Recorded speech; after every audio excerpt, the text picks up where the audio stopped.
Okay, so today's going to be a VOD review on like the day 2 of FNCS on Tayson, which won FNCS obviously in EU, but in day 1 they came 7th and they had a crazy pop off down the second day to catch up to win. And this is the first game of that where they win. And this win is just insane to me because obviously you can see they have no hammer on first moving in grand finals. If you win from that, you're crazy. So let's just talk about this like rotate here, which is the first rotate they do on first moving, which covers so much area and puts them into a really good position. So they obviously start from here and they kind of just waited till like most of the lobby was occupied with rotating forward. And obviously from here you can see there's not really anyone set up to shoot them back. So obviously this looks like a really easy rotate to go forward and cover heaps of distance without building much, except for height would be your only like worry here because you can't really see what's happening above there. There could easily be someone there looking down at them. So they obviously just rotated and only built on their heads. And then when they got close enough, they knew it would be like way too hard for them to shoot them anyway. So they kind of just end up going into this nice spot that I like. Like a lot of people, they might just go down here and then box here and wait. But what they do is they go up another layer and they're based in this nice spot which has the best view of the next rotate they need to do. So it just puts them in a really nice position to do the second rotate for first moving. So they only have to do 2 big rotates in first moving. And then again, you didn't see it, but they edited out here, jump here, and like look how little builds there are. Like they hardly build on the whole way there. As you can see of Tayson here, he's kind of just running around placing a couple builds here and there,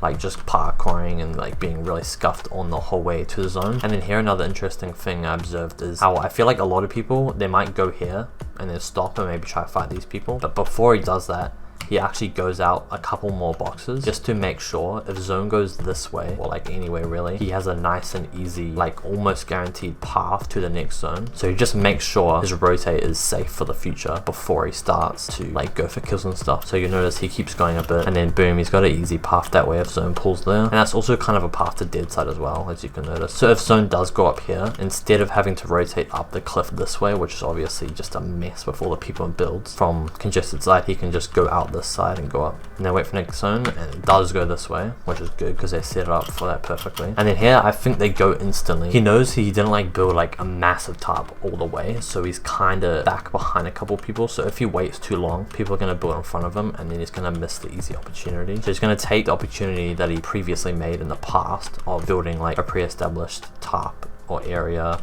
path to rotate through. He just took the opportunity as soon as possible because he knew it might go if he waits too long. And then another little simple thing, like zone does go this way, you can go up zone here, but obviously you guys will probably know that if you do that, you're going to just get caught up with a bunch of people here and then you're going to get mashed together and die. So what they do is they just jump to the right and actually just run up here and just clear all the elevation instantly like that. And another thing from that is look how little mats they use as well.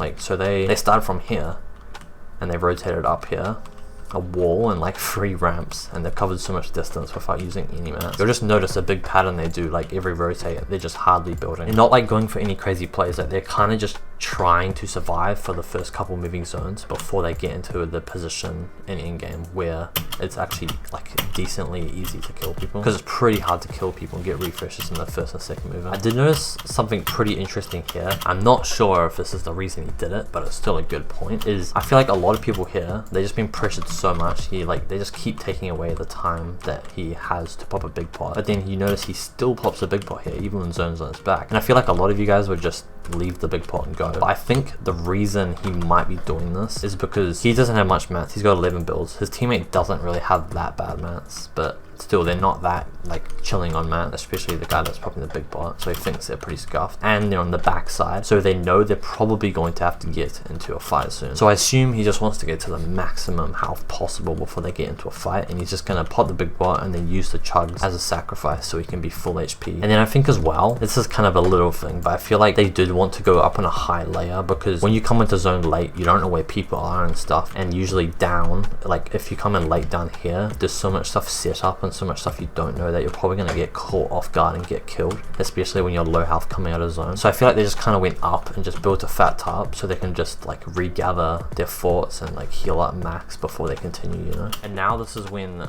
I think this is a really good thing you can learn from them, is like, look how close they're always playing, like right next to each other with their shotguns out at all times. And they're waiting so long in between rotates just to make sure each rotate is the best thing they can do, looking for the old builds and good paths that aren't going to put them in bad positions. So like, look how the last second they drop and they're still right on each other. They're just exactly following each other, exactly all with their shotguns out, just ready. If you're in this situation and you're both got a shotgun out with max health and you're both just exactly ready to shoot the same people at the same time, even the worst threat for you, which is a duo on like low ground with mats, even if they're open on you, you're probably going to win that because you're just completely ready. But most of the people here are like scuffed solos and stuff, so if you're a team doing this thing, you're definitely going to get a refresh. You notice how like they're just very patient, like super patient with going forward into different places. They're just being so slow and technical with what they're doing, and eventually the patience pays off and they get that. Like, imagine if they weren't patient, right? And instead of staying like on the back looking for the best rotates, giving as much time as possible, they just like ran forward and then built a box here, and then people started fighting them and stuff because there's like duos at the front side of zone, like fighting them because they have mats and stuff. Like, they could have just died from that. But sitting at the back, just being as patient as possible right next to each other on the back, you get those opportunities for those scuff solos and stuff. So yeah, that's like the most important thing. I feel like most people there would just be super impatient and just run forward and just start fighting and shooting people, or just run forward and build the box with the only mats they have, and then be in the same territory as teams that have mats. So yeah, here they just get dropped down and get like kind of separated and stuff, and then it's just not worth it after that to really get together. So they just go crazy, especially Mercer. Just watch what he does from here. It's crazy. On kite! He died on kite! I've kite! Cracked on low. Nice. I'm hammering up. I can. Dead! Nice. I'm in box dead, 200. Sola! Where's he? I'm on low. In my He box. full box you! Dead! Nice.